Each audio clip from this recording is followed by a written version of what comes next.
next up we have Michael. Give him a round of applause.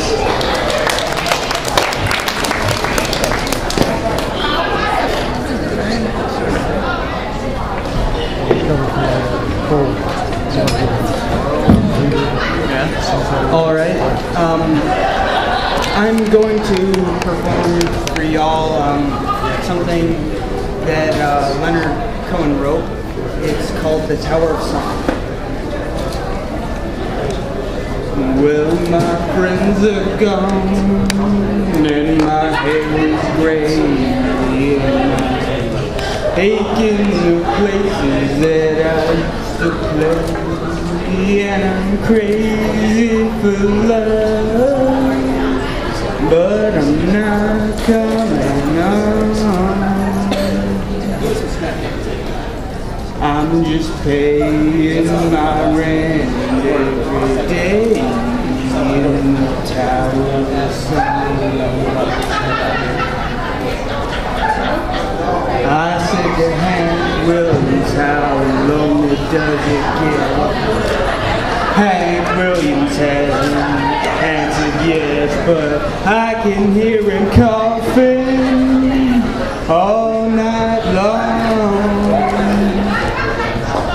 He's a million floors above me in the Tower of Song.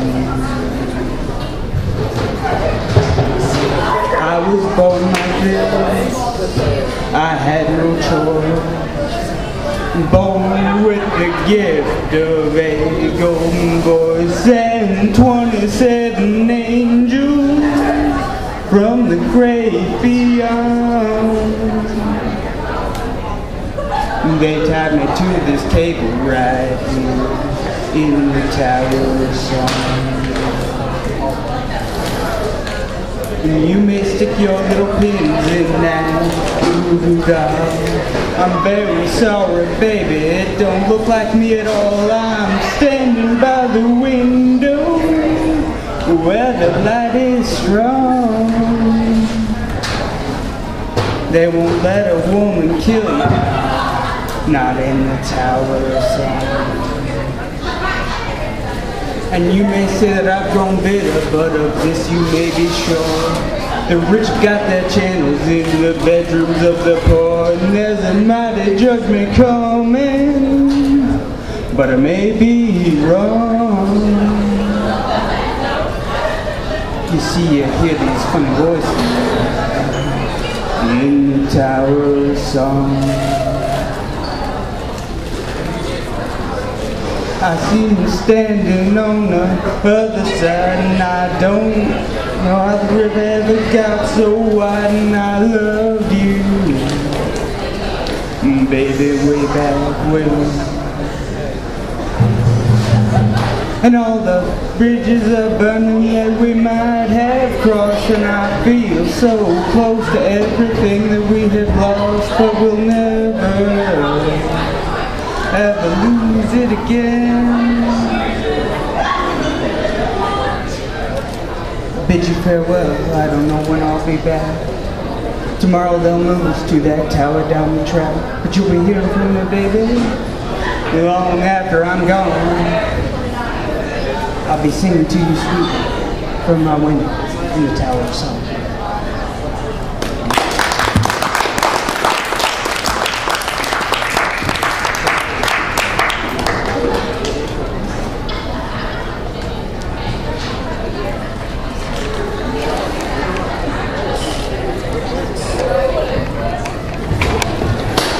And next up is Oscar. Give him a round of applause.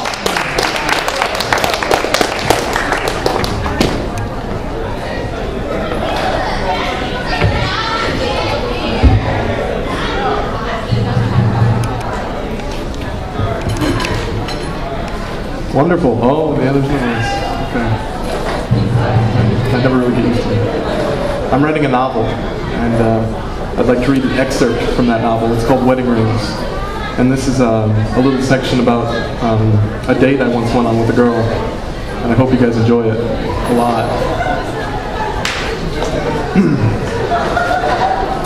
The two of us sat down to a nice dinner. I was wearing my finest suit, with a tasteful spritz of Calvin Klein cologne hanging about me, and a black necktie fastened tightly around the collar of my crisp white dress shirt. I hadn't felt this good about myself in a long time. When I looked in the mirror, I didn't see a weak man, nor did I see a serial killer whose victims were chiefly women. No, I saw a handsome, sophisticated man with a savage look in his eyes that would make young women blush. As we were seated, I ordered a light Sauvignon Blanc for us to drink. I'm a simple man, but I must confess to having good taste. My lack of employment did nothing to change that. I still surrounded myself with the finest things in life. This meant having the best liquor in my cupboard, the most expensive array of cologne in my closet, and the priciest smokes burning between my lips. The transition into pseudo-poverty was a difficult one. However, I would learn to make do with what was available to me. The key was moderation. My savings were substantial enough, when coupled with unemployment benefits, to allow me the occasional night out. My date this evening was a former co-worker of mine. Her name was Sui Yanxing, a beautiful, well-educated 29-year-old woman who I had worked with at the pharmaceutical company. We had never been terribly close and rarely spoke while at work. It was by mere chance that I saw her one day while I was ordering a cup of coffee at a local cafe. Something struck me about her that day. She seemed attractive, vacant, and vulnerable. By this time, I learned to trust my intuition. I invited her to dinner. She sat across from me at our cozy table for two, peering around the restaurant at nothing in particular from behind her narrow eyes. She was a first-generation Chinese-American who grew up bilingual. Her English was flawless, save for the slight Chinese spin she would sometimes put on her words. She was intelligent, well-mannered, and while wearing her tight, strapless dress, she was beautiful. I grinned at her. "Do you like the place?" The wandering gaze came to a halt, and then slowly panned over to me. She said nothing, but gave a nod and a smile. "I'm glad." The waiter approached us. "Hello, and welcome to Diageo's Italian." The server set down the bottle of wine and handed us a pair of menus. He was a young man with dark hair and broad shoulders, attractive and charismatic. "Might I start you folks off with an appetizer?" Sui ordered a salad, and I ordered the soup of the day, lentil soup. Both of them would only end up half eaten. The two of us made some light conversation as we sipped at our wine. "Do you like the wine?" "Yes," she responded. "It's very good, actually." "How's work these days? It seems like it's been forever since I last saw you." She laughed nervously. "Well, it's about the same. Things never really change, you know. It's not an exciting job by any means." I smiled. "Yes, I suppose you're right." I could tell she was on edge. Something about me was making her uncomfortable, although I wasn't sure what it was. "So," she said while poking at her salad, "what are you up to these days? Where are you working now?" I lowered my gaze. "Working?" "Yes, where are you working now? Where did you start working after you left the pharmaceutical company?" I hesitated for a moment. "These days, I'm doing all sorts of things. I'm actually working on a novel right now. I quit my job so that I could have more time to focus on my writing. The rights have already been picked up by a major publisher, so it's just a matter of time before it hits stores." She perked up. "Oh, really? That's wonderful." I fed her more lies with a smile. "Yes, it's a piece of fiction. I started writing it back in my college days, but I only recently felt like finishing it. It's funny how that happens. I guess I just woke up one day and decided to be an author." A hearty laugh followed, lending my story extra credibility. "That's really wonderful. I'd love to read it sometime." "Certainly. When it comes out, I'll make sure that you're among the first to get a copy." She smiled brightly and began to loosen up from that point on.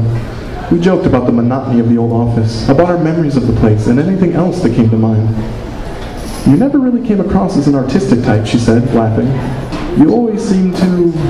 She trailed off while searching for the right word. After a few seconds, she found it. "Gloomy," she concluded. I presented a faint smile. "Is that right? Well, I suppose that melancholy is a powerful artistic force. Us artists are like that." "I guess you're right. I just never realized that you had such hobbies. It really never occurred to me. Maybe it's because I never really talked to you very much. Truthfully, I regret it now. You sound like a very interesting guy." My head swelled with pride. "I'm glad you think so." The waiter came back and we ordered our entrees. I kept it simple with a traditional pasta dish while she opted for some expensive seafood. Wonderful, I thought. I get to pay for that.